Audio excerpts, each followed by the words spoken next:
Sidang Dewan Rakyat masih lagi berlangsung pada ketika ini dan untuk laporan Sidang Dewan Rakyat hari ini, perencana bersama rakan setugas Firdaus Azil. Firdaus, teruskan dengan laporan anda.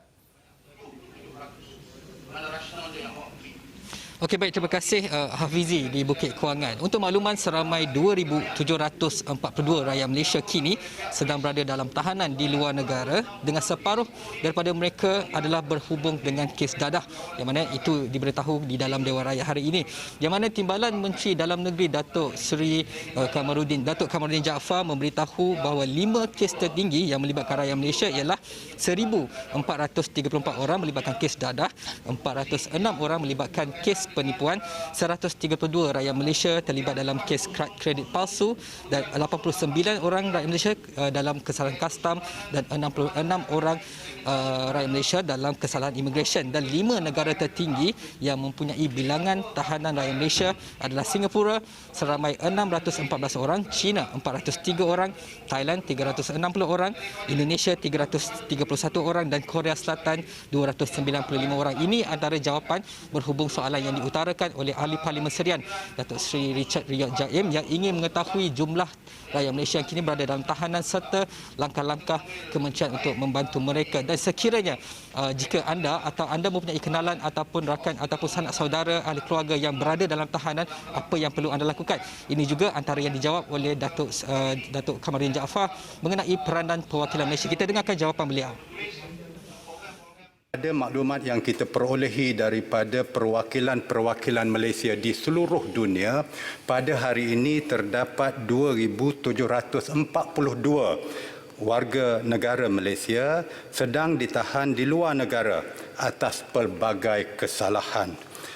Untuk makluman Dewan Yang Mulia ini juga, perwakilan-perwakilan Malaysia di luar negara berperanan untuk menghulurkan bantuan konsular selaras dengan Konvensyen Vienna mengenai hubungan konsular 1963. Bantuan konsular yang termaktub di bawah akta ini termasuk memaklumkan penahanan mereka kepada pihak keluarga atau waris serta memastikan kebajikan, keselamatan dan kesihatan tahanan senantiasa terpelihara. Perwakilan Malaysia juga boleh membantu mengemukakan senarai firma guamam tempatan untuk dilantik oleh tahanan atau waris sekiranya diperlukan.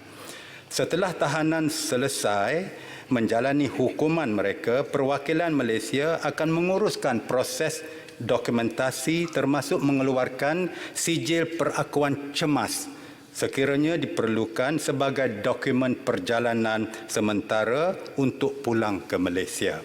Perwakilan Malaysia juga akan membantu dalam memastikan semua urusan-urusan berkaitan dengan pihak berkuasa tempatan diselesaikan dengan lancar bagi membolehkan bekas tahanan tersebut pulang ke Malaysia dengan selamat.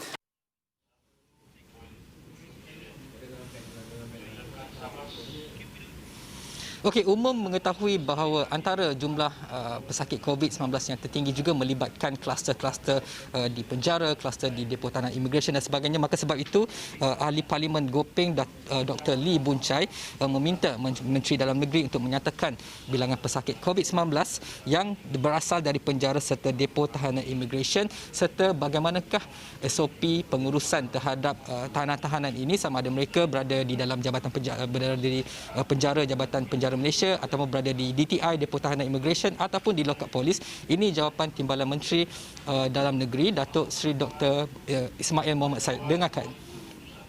Memang arahan daripada KKM dan juga kerajaan kita, KDN sentiasa memantau dan mematuhi segala SOP yang telah ditetapkan oleh KKM. Yang kita tahu 3 perkara tersebut itu menjaga penjarakan fizikal, face mask dan juga mencuci tangan atau sanitizer. Selain pada itu, untuk pengetahuan, kita ada 2 keadaan untuk menerima banduan atau orang yang kena tahan. Yang pertama, proses penerimaan. Yang kedua, proses semasa kita mengeluarkan bantuan sama ada nak mendapatkan rawatan kesihatan atau pergi ke mahkamah. Jadi dia proses penerimaan kita ada proses 14 hari. Contoh di penjara 5 hari kita asingkan di dalam bilik tahanan sementara untuk kita buat saringan swab test, dan kalau positif kita hantar terus ke hospital, kalau negatif kita hantar lagi kepada satu lagi bilik tahanan selama 9 hari. Kalau betul-betul dalam tempoh 14 hari ini negatif, baru kita asingkan kepada penjara yang besar bersama dengan bantuan yang lain. Ini kita pastikan bahawa semua pegawai dan anggota penjara kita mesti mematuhi syarat-syarat ini. Tentang penjarakan sosial fizikal mesti kita pastikan.